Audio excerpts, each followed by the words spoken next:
This simple ChatGPT trick can help you make logos that might just blow your mind. I want to create a logo for my online science toy shop.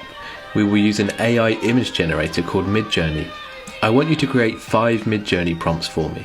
The logo should be fairly minimal yet playful and use colour.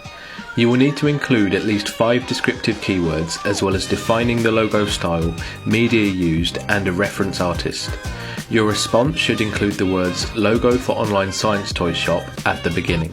Now ChatGPT is going to take your request and create 5 detailed prompts that we can go over and use in MidJourney. If you don't know what MidJourney is, just go Google it and you will find it. It's the best AI image generator out there at the moment. So we're going to go and copy one of these prompts and paste it in at MidJourney. And about 30 seconds later, here are the results from MidJourney. Now MidJourney is not very good at text, so you can include the words no text in your prompt, or you can just go ahead and edit that in an image editor. For more tips and to get access to our ChatGPT toolkit, just go ahead and check out our profile.